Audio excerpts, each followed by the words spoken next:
Hello everyone, नमस्ते सबको। कैसे हैं आप सब लोग। तो मैं आज आपसे बात करने के लिए आ गई हूँ और मैं अपने व्यूज़ लेकर शेयर करूँगी अपने व्यूज़ आपके साथ।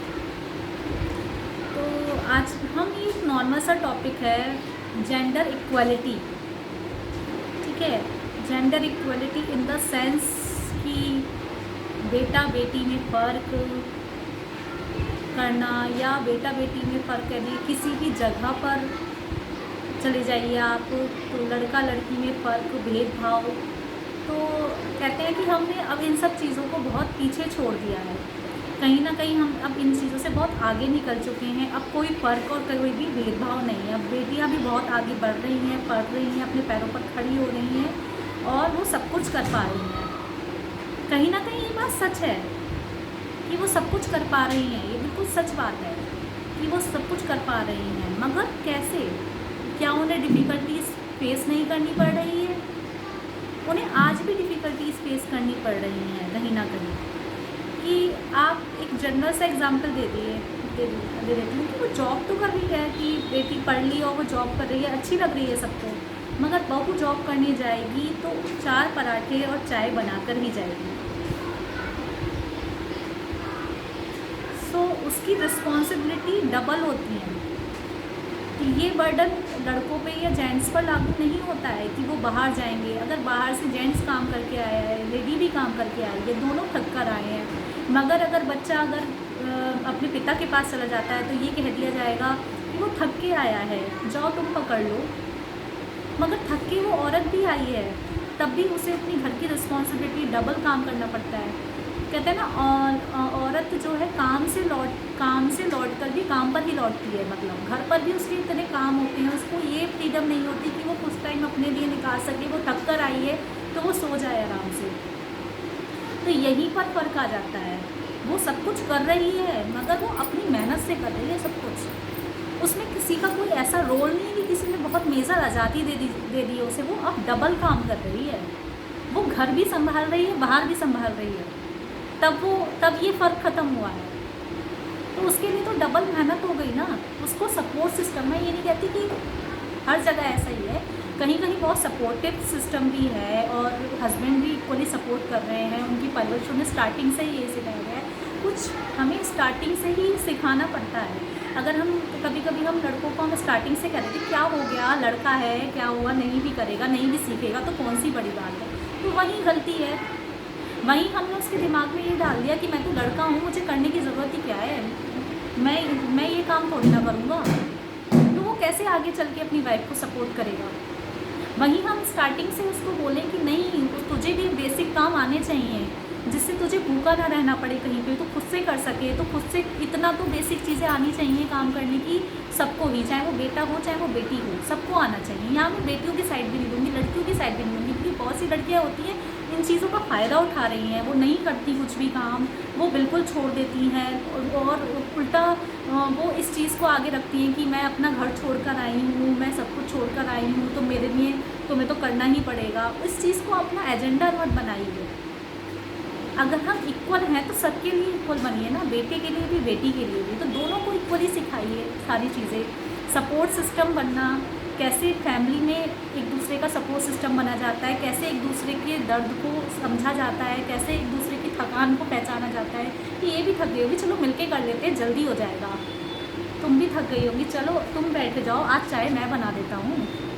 तो देखिए, इन चीज़ों से, छोटी छोटी चीज़ों से बहुत फ़र्क पड़ता है। कभी भी ज़रूरी नहीं है कि हर कोई बहुत ज़्यादा मांगता है, पर अगर आप एक दूसरे की छोटी छोटी बातें भी समझ लेना तो लाइफ बहुत ईजी हो जाती है। तो इस सेंस में मैं ये बोलना चाहूँगी कि आप बच्चों को काबिल बनाइए, बच्चों को आप काबिल बनाइए। आप उसको संस्कार ऐसे दीजिए, आप उसको काबिल बनाइए। आप उसको फ़र्क करना, किसी में ये मत, भेदभाव करना मत सिखाइए। आप उनको ये सिखाइए कि इक्वली सबको एक दूसरे का सपोर्ट सिस्टम बनना चाहिए, चाहे वो आप लड़की हो चाहे आप लड़का हो। इक्वली अगर आप थके हो, अगर आपको घर का काम है तो सबका है। आप भी बाहर से काम करके आए हो, लड़की भी घर से बाहर से काम करके आई है, तो दोनों का शरीर इक्वली थकेगा। तो दोनों को एक दूसरे का सपोर्ट सिस्टम बन के एक दूसरे की हेल्प करनी चाहिए। हमें स्टार्टिंग से ही ये संस्कार और ये परवरिश देनी पड़ेगी। एकदम किसी के दिमाग में ये सब बातें नहीं आती हैं, और अगर आ भी जाएंगी तो वो बोझ लगेंगी उसे। तो स्टार्टिंग से इस चीज़ का बहुत बड़ा रोल होता है कि हम अपने बच्चों को कैसे संस्कार दे रहे हैं। तो कहते हैं ना, संस्कार जैसे होंगे वैसे ही दिखेगा इंसान। तो ये बहुत बड़ी चीज़ है जो मैं आपसे बोलने जा रही हूँ कि इक्वालिटी आ तो गई है मगर पूरी तरीके से नहीं है। इक्वालिटी आई है डबल मेहनत करने से, कि हम बाहर भी हैंडल कर रहे हैं, घर में भी हैंडल कर रहे हैं, सब कुछ देख रहे हैं, तब जाके हमें अच्छा बोला जा रहा है। पर ऐसा नहीं होना चाहिए ना, हमें भी कभी कभी आज़ादी होनी चाहिए। हमें भी आज़ादी होनी चाहिए कि आज मेरा भी मन नहीं है, मैं बहुत थक गई हूँ, मैं नहीं कर सकती ये बोलने का। और है भी ऐसा, बहुत सी जगह पे हैं, बहुत से घर हैं जिसमें खुल के बोल पाती हैं लेडीज़, सारी बातें वो संभालती हैं, क्योंकि वो तो सब कुछ बोलती भी हैं और सब राइट भी रखती हैं बोलने का, और समझते भी हैं उन्हें। कोई बात नहीं, थक गई है ना, रहने दे, कोई बात नहीं, हम मैनेज कर लेंगे एक साथ मिलके। सो बहुत जगह है ऐसी। और कुछ क्या होता है, लड़कियां बहुत सी ऐसी होती हैं जो उनमें भी कुछ ये होता है कि वो खुद पैरों पे खड़ी नहीं होती हैं, या कुछ नहीं कर पाती हैं घर की फाइनेंशियल कंडीशंस की वजह से, या आप कह लीजिए कि उनको इतना सपोर्ट, उनको इतना बैक नहीं मिल पाता कि वो अपने लिए कुछ कर पाए। जल्दी शादी हो जाती है और उनको इतना पढ़ाई नहीं कर पाई होती है, या बहुत सी एम्बिशंस अपने पैसों की कमी की वजह से पूरे नहीं किए होते जिन्होंने, तो वो हाउस लेडीज़ बनकर अपना जीवन करती हैं, घर में सब काम करती हैं, सब कुछ देखती हैं, सब कुछ संभालती हैं, पर फिर भी उन्हें टेकन फॉर ग्रांटेड ले लिया जाता है। सारा घर उन पर डिपेंड है टोटली, क्योंकि अब उनका फोकस सिर्फ घर पर है, तो वो घर के काम में बहुत अच्छी हो चुकी हैं। क्योंकि हम अपना फोकस जिस चीज़ पर डालते हैं ना, हमारा वहीं हमारी निपुणता दिखाई देती है, वहीं हम होशियार दिखाई देते हैं। अगर हम अपने घर में फोकस कर रहे हैं, हम सारे कामों में घर के लगे हुए हैं, हम खाना बनाना हमें पहले तो नहीं आता था, मगर हम रोज़ खाना बना रहे हैं, तो हम उस आर्ट में भी बहुत अच्छे हो गए, हम अपनी फैमिली को बहुत अच्छे संभाल रहे हैं, अपने बच्चों को बहुत अच्छे से देख रहे हैं, तो वो भी तो एक अच्छी स्किल है ना, मैनेजमेंट स्किल है ये। तो असली मैनेजमेंट स्किल्स तो आपको घर पे ही देखने को मिल रही है, आपको बाहर कंपनीज़ में जो देखने को मिल रहा है। आप कहते हैं कि तो घर में भी तो वही चल रहा है ना, मैनेजमेंट, काम का मैनेजमेंट, बच्चों को देखने का मैनेजमेंट, शेड्यूल्स घर में अपने नियम बनाने का, अपने बच्चों की परवरिश का मैनेजमेंट, अपने बच्चों को सीख देने का मैनेजमेंट, तो हर चीज़ में मैनेजमेंट स्किल्स लगती हैं, तभी एक घर अच्छे से चलता है। तो घर में चाहे हाउस लेडीज़ हो, चाहे बाहर करने वाली वर्किंग वूमेन हो, तो हर कोई अपनी जगह मैनेज कर रही है।